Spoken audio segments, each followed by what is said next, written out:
Vamos a hablar de normas APA. ¿Dónde surgen las normas APA? APA son las siglas de American Psychological Association. Datan del año 1892, cuando 26 científicos de la Universidad de Clark, pertenecientes a la nueva psicología, deciden asociarse y crear esta fundación. Según la American Psychological Association, estas normas se crearon con el objetivo de que existiera una mejor comprensión de lectura en las ciencias sociales y del comportamiento. Las normas APA fueron diseñadas para proyectos, trabajos o documentos de investigaciones. Son reglas que se establecieron para tener una mayor facilidad a la hora de la comprensión, presentación y lectura de nuestro documento. Existe una edición publicada en español denominada Manual de Publicación de la American Psychological Association. La importancia de las normas APA es cómo usarlas y cuándo usarlas. ¿Cómo usarlas? Se usan haciendo o siguiendo las normas que las conforman. Una de las básicas de las normas APA es citar, es decir, hacer referencia o idea donde se señala su fuente de origen. Hoy vamos a conocer la guía de la séptima edición de normas APA. Hasta el momento no existe una guía oficial APA en español con las actualizaciones de la séptima edición, que trae actualizaciones en el tipo de fuente, en la portada, en los márgenes, encabezados, títulos, citas, entre otros. Bueno, sin más preámbulos, vamos a conocer los detalles de estos nuevos cambios que nos trae la séptima edición. Es importante dejar muy en claro que todos los documentos y escritos que contengan normas APA deben de tener portada, de las cuales se dividen en dos, una para estudiantes y otra para profesionales, donde la diferencia de la de estudiantes a la de profesionales es que la de estudiantes se le agrega a la universidad y el nombre del profesor, y la de los profesionales son las personas que envían sus trabajos para las revistas académicas. Siempre en cada manuscrito se debe citar el nombre del autor y la afiliación donde se realizó el estudio. La manera adecuada de poner el nombre del autor es el nombre del medio con el apellido. De esta manera estamos evitando datos erróneos. Nota del autor. La nota del autor sirve para identificar la afiliación y proporcionar reconocimientos. Hay que tener muy en cuenta que este paso es opcional. Ahora abordaremos una de las partes más importantes de las normas APA, el resumen. El resumen debe ser claro, breve y que sea entendible. Debe estar escrito de tal manera que las personas lo puedan encontrar. El resumen es una de las partes más importantes de nuestro artículo. Las características de un buen resumen son las siguientes: preciso, no evaluativo, coherente, legible y conciso. El límite de las palabras de nuestro resumen varía de acuerdo con el destino de nuestro documento. Por lo general, varían entre 150 a 200 palabras. El formato. Para realizar el formato debemos tener en cuenta los siguientes aspectos. Comenzar el resumen en una nueva página. El encabezado debe estar identificado con el título abreviado y la palabra resumen debe estar centrada con negrilla. También tenemos que tener en cuenta que la primera línea del resumen debe quedar al ras. Escribir el resumen en un solo párrafo y sin sangría. El texto debe estar compuesto generalmente por introducción, método, resultado y discusión. En la introducción debemos tener muy en cuenta que debemos concentrarnos que sea un texto introductorio sin escribir demasiado contenido. En el método debemos proporcionar lo suficiente información para permitir que los lectores comprendan cómo se recopilaron y evaluaron todos los datos de la investigación. En los resultados debemos evitar al máximo omitir cualquier tipo de datos del estudio. Si no nos queremos extender demasiado, podríamos incluir los análisis. En la discusión, todos los datos de la investigación. En los resultados debemos evitar al máximo omitir cualquier tipo de datos del estudio. Si no nos queremos extender demasiado, podríamos incluir los análisis. En la discusión se interpretan las implicaciones. Aquí podemos examinar, interpretar y calificar los resultados. Las referencias. Todo, absolutamente todos los documentos que tengan el estilo APA deben tener referencia. Notas al pie de la nota. Las notas al pie de la nota se pueden utilizar tanto para complementar el contenido o ya sea los derechos de autor. Las notas al final se deberán agregar después de la lista de referencias bibliográficas. Notas al pie de página de contenido. Son las que se utilizan para complementar o ampliar el tipo de información de manera sustancial. Nota al pie de copywriting. Se puede utilizar una nota al pie o al final para acreditar referentes a derechos de autor, para indicar que se recibió permiso por el editor para reproducir una cita más larga que la normal. Notas al pie de la página.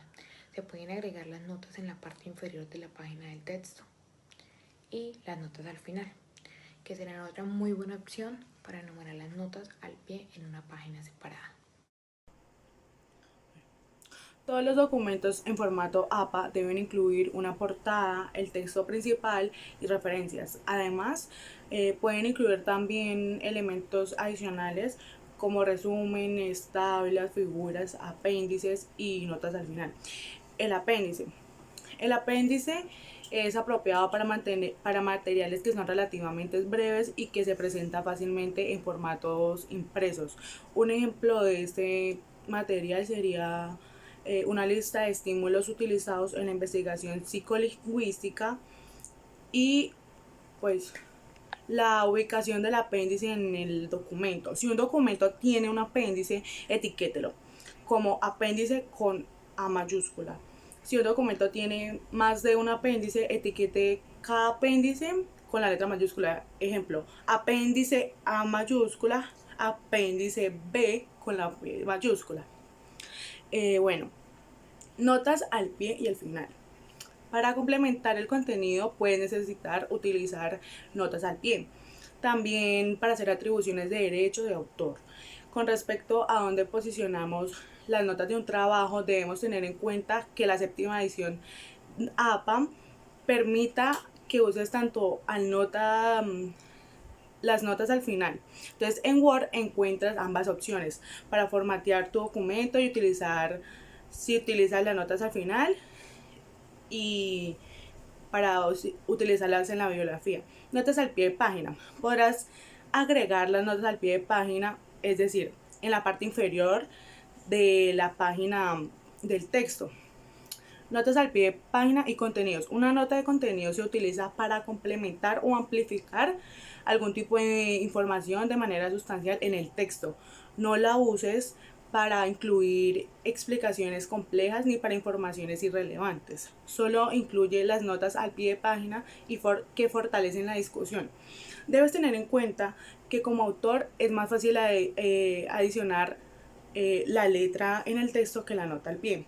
Notas al pie de copy. Esta nota la puedes utilizar al pie o al final para acreditar los permisos referentes a derechos de autor.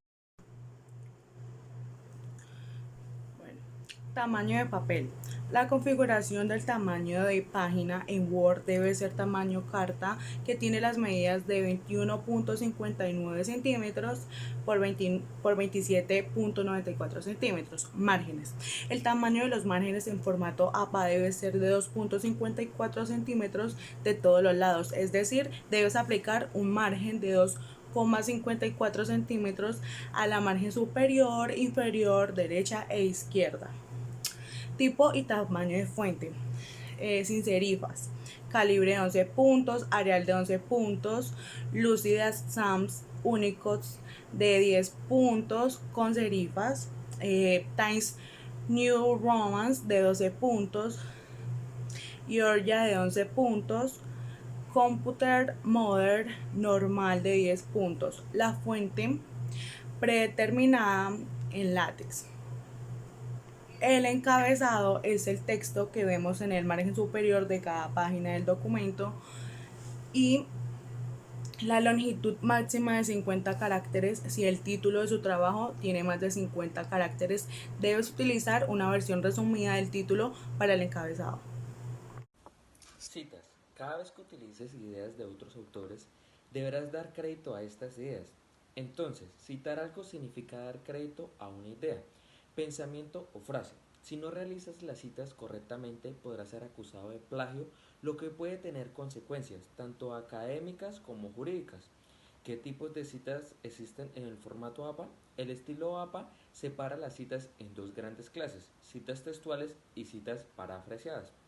También existen dos formatos básicos para presentar las citas en el texto. Se puede presentar la cita de manera narrativa o en el paréntesis. Después de la cita, para citar comunicaciones personales, son consideradas comunicaciones personales las cartas privadas, comunicaciones electrónicas, entrevistas personales, conversaciones telefónicas o similares. Como estos datos por lo general no son recuperables, las comunicaciones personales no se incluyen en la lista de referencia. Las citas más de 40 palabras se escriben aparte del texto, con sangría, sin comillas, sin cursiva y con interlineado doble. Referencias APA, también conocidas como normas APA, son un estándar establecido por la Asociación Americana de Psicología. ¿Qué es una referencia? Son reseñas de la autoría de terceros que permiten y facilitan la investigación de un sitio, individuo o de un trabajo realizado. Por lo tanto, podemos decir que son las investigaciones que nos facilitan la comprensión de un tema de interés. En caso de que necesitemos adquirirlas, solo es necesario indagarlas y anexarlas al formato de referencias. El formato debe ser una hoja en blanco tamaño carta separada del texto. La palabra referencia, la primera en mayúscula, en negrita, no debe estar ni subrayada ni entre comillas. Además, cada entrada de su lista de referencia debe tener una sangría francesa a media pulgada de la margen izquierda. Esto quiere decir que debe estar a 1,27 centímetros de la margen izquierda. 4 pasos básicos para hacer una referencia es información del autor, información de la fecha, información del título e información de la fuente. Hay varios tipos de referencia, como la de libros, la de tesis, la de páginas web y la de redes sociales como Facebook, Instagram, Twitter, entre otros. Las referencias son de suma importancia a la hora de presentar un trabajo, porque esas son las que indican de dónde se sacó toda la información y de dónde indagamos para realizar este trabajo.